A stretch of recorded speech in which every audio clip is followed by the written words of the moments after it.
Hello，大家好，我是阿万，今天是2025年的11月1日，那欢迎大家来收听我的频道。如果你还没有，如果可以的话，按赞点评，但最好的话就是 please 关注我，带你一起读新闻，然后学英语吧。习近平含蓄的警告各国不要站队美国限制对华贸易。那这件事情是发生在最近的一个亚太经济峰会 APEC。那作为一个地缘政治的一个重要级人物，那中国领导人习近平周五是在积极争取各国的对华贸易和投资。然后也含蓄地发出警告，不要加入美国削弱全球对中国供应链依赖的一个努力。那特朗普是在周五那天的下午就离开韩国，回他的美国去参加，和总统，美国总统以及夫人，传统的这个什么，Halloween 圣诞节的一个欢迎活动或者怎么样。但我有看到新闻说，哎呀，特朗普也是遭到了很多各种搞笑，也不是搞笑，很隐晦的批评他，比如说万圣节墓地呀，万圣节骷髅来表示对特朗普的一些反对的一些报告啊。话题绕回来说，特朗普离开韩国，那习近平成为在韩国庆州举行的亚太经济合作组织峰会上唯一的一个超级大国领导人。所以说习近平向在场的各国推介中国作为这一世界的一个第二大经济体和制造业大国。那在场的会包括日本、加拿大、澳大利亚以及东道主韩国的领导人。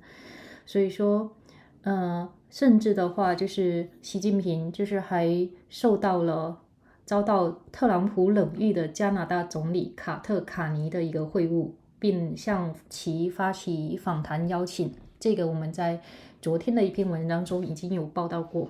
那其实那习近平甚至还与日本的一个新首相高市早苗也进行了坦诚的一个会谈。那高市早苗是一个公开批评中国的一个政治人物，但他的立场也显示了习近平外交努力的一个局限性。那在峰会开幕式的讲话中，习近平是呼吁要加强产业供应链的一个合作，这对西方试图推动工厂摆脱对中国依赖的做法，算是提出了隐晦的批评。他表示，中国将坚持拉手而不是松手，坚持演练而不是锻炼。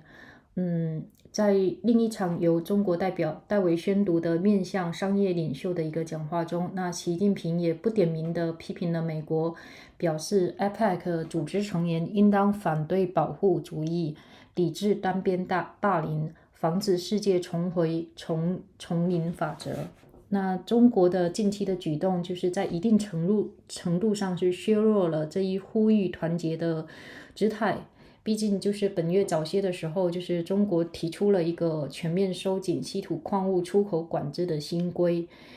那中国掌握90%的一个稀土供应，稀土对几乎所有现代技术的生产都至关重要，包括半导体、电池和飞机。那虽然说中国实施稀土管制是为了回应美国的一个贸易措施，但此举是引发多国警觉。那习近平是在外交高点上抵达此次区域峰会的，就在前一天，他与习近平会谈并达成了贸易休战协议。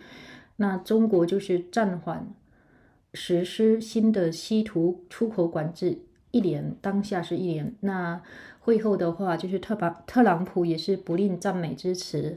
那某种程度上也是强化了习近平希望塑造的一个追求稳健掌舵的领导人形象。不过周五，习近平遇到了更为公开批评中国的谈话对象日本新首相高市早苗。那这位新晋上任的日本首位女首相，她在会谈时提出了日本对稀土出口的一个管制的关切。东海领土争端以及间谍罪羁押日本公民的问题。他表示，他已对中国在南中国海的一个军事行为，以及在香港、新疆地区的人权侵犯表达了严重关切。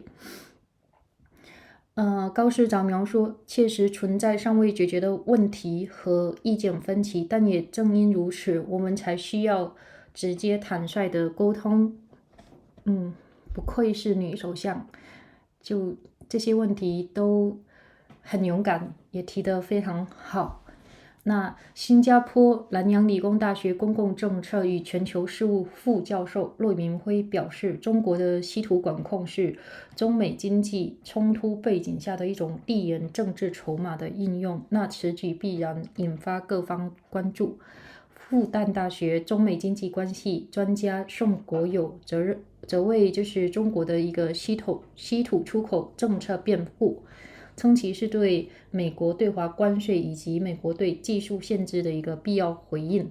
那无论如何说，这些举措已经扰乱了区域贸易和生产的流动，这正是中国呼吁各方共同努力以维护这些供应链稳定运行、畅通运行的原因。那宋国友还表示说，习近平关于供应链的讲话是在提醒各国政府不要效仿美国滥用关税工具、实施出口限制以及过度渲染国家经济安全风险的行为。在此之前，稀土供应链的稳定是大多数区域成员关注的问题吗？那显然不是。那它是什么时候成为问题的？是在美国持续对中国实施贸易打压和出口管控之后。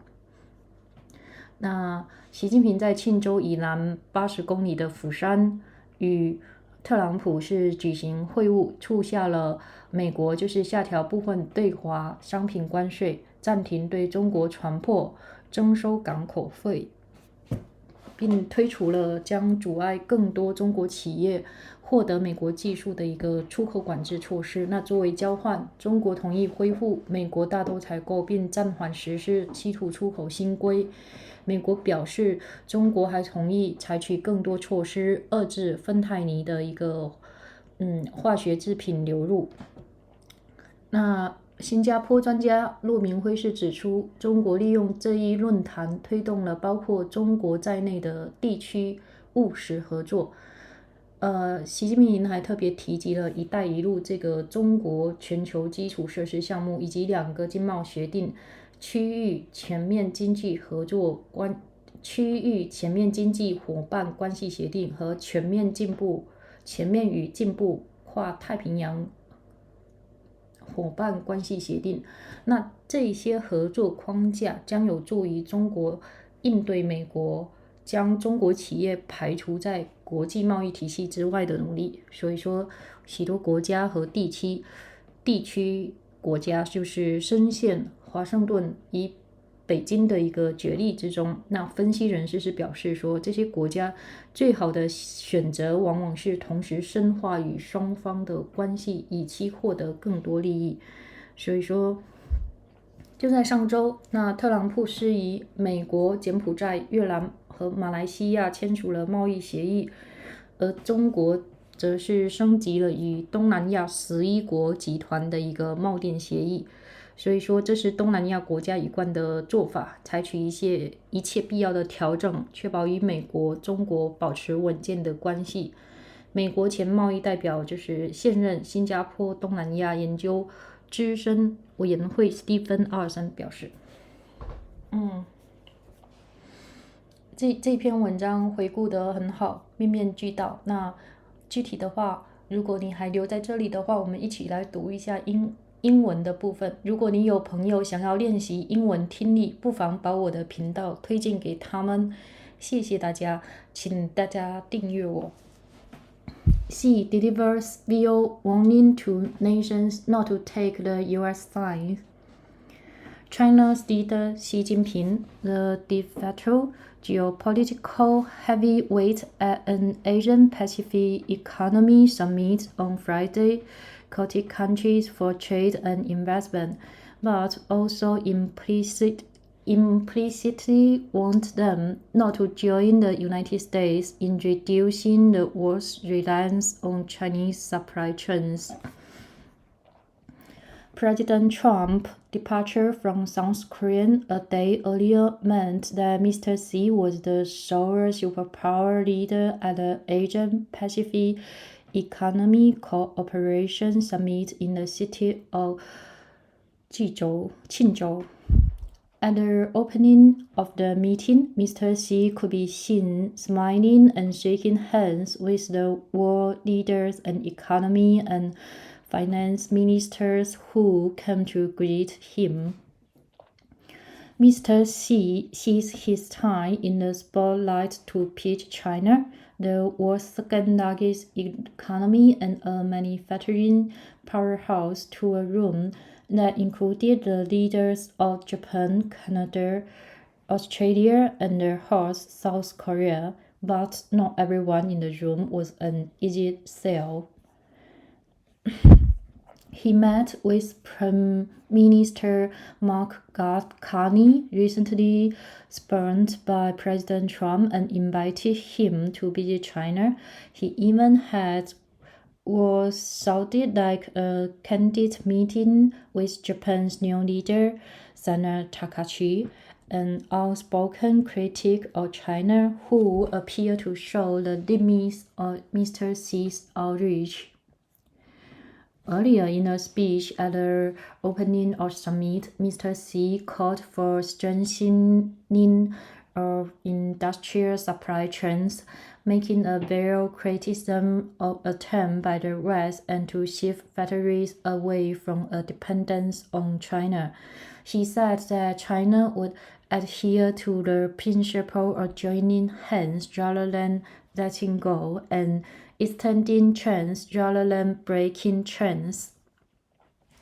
In a separate speech to business leaders that was read out by a Chinese representative, Mr. Xi also took an indirect sweep at the United States, saying that APEC economy should oppose protectionism, resist multilateral bullying, and prevent the world from returning to the law of the jungle. That appeal for solidarity, however, was somewhat undercut by China's recent actions. Earlier this month, China proposed sweeping new export control on rare earth minerals that would have given Beijing extraordinary power over the nations. China dominates about 90% of the world's supply of the minerals, which are vital for the production of virtually all modern technologies like semiconductors, batteries, and jets. China has introduced those rare earth controls in response to U.S. trade measures, but the moves draw alarms in other countries. Mr. Xi was arriving at the regional summit on something of diplomatic high, a day after talks with Mr. Trump that resulted in a truce, and importantly, China has agreed to put on hold the new export controls on rare earths. Mr. Trump left the talks almost efficient, with praise for Mr. Xi, implicitly bottling Mr. Xi's argument that he is a steady hand seeking stability. On Friday, though, Mr. Xi may have met a more openly critical interlocutor in Japan's new Prime Minister.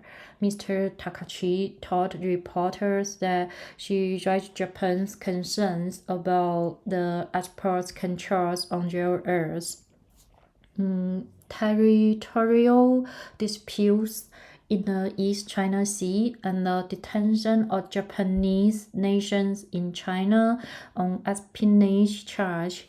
She said that she had expressed serious concerns about China's military regions of South China Sea and about human rights abuse in Hong Kong and Xinjiang region.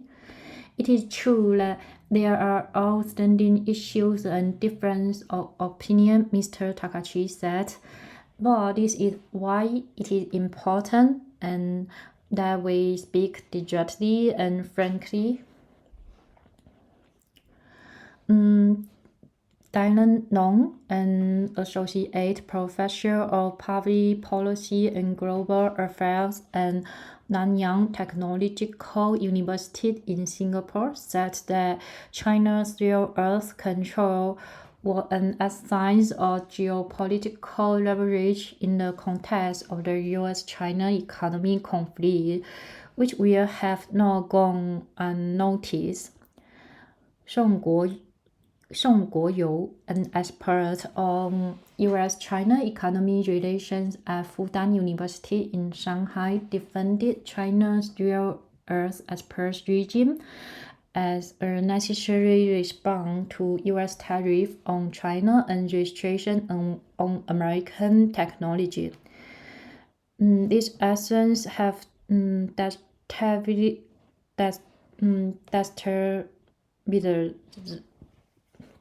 the regional flow of trade and production, Mr. Song said.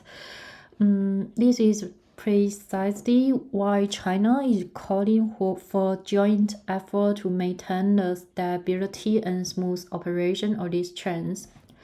Mr. Xi's remarks on supply chain, Mr. Song continued, were a way to urge governments not to follow in Americans' footsteps in using tariffs, imposing export restrictions, and making excessive appeals for national economy security.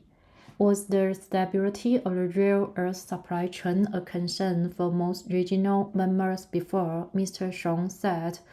Clear no. So when did it become an issue? It arose after the United States continuously imposed trade suppression and export controls on China.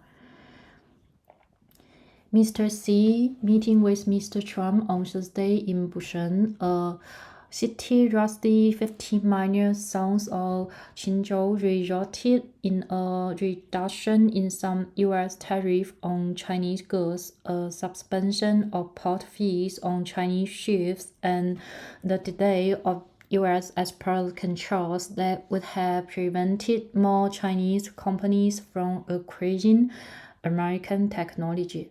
In return, China agreed to restart trades of American soybeans and pause its new export control on rare earths. The United States said China also agreed to do more to curb the flow of precursor chemical used in making fentanyl. Mr. Lo, the expert in Singapore, noted that Mr. Xi used the forum to promote practical cooperation in a region that would have included China. Mr. Xi pointed to the Belt and Road, a Chinese global infrastructure project, and two trade agreements, the Regional Comprehensive Economic Partnership and the Comprehensive and Progressive Agreement for Trans-Pacific Partnership. Such paths would help China counter U.S. efforts to cut Chinese companies out of trade. Many regional countries find themselves caught between the demands of Washington and Beijing. Their best bet is often to improve ties with both sides in the hopes of achieving more benefits, analysts said. In just the last week, Mr. Trump signed trade deals with Thailand, Cambodia, Vietnam, and Malaysia, while China enhanced its trade pact with the Southeast Asian group of 11 countries. It is a question of Southeast Asian countries doing what they always do, make whatever accommodations are needed to ensure robust relations with both the United States and China, said the Stephen Irwin, a former U.S. trade negotiator who is now a senior fellow at the ILS-4 ISCAN Institute in Singapore. Thanks for your listening and hoping your life fully with happiness and joyness. And please subscribe me or refer me to your friends, to your WhatsApp groups, like they are likely to talking about the news and English. And thanks for your comment. Thank you.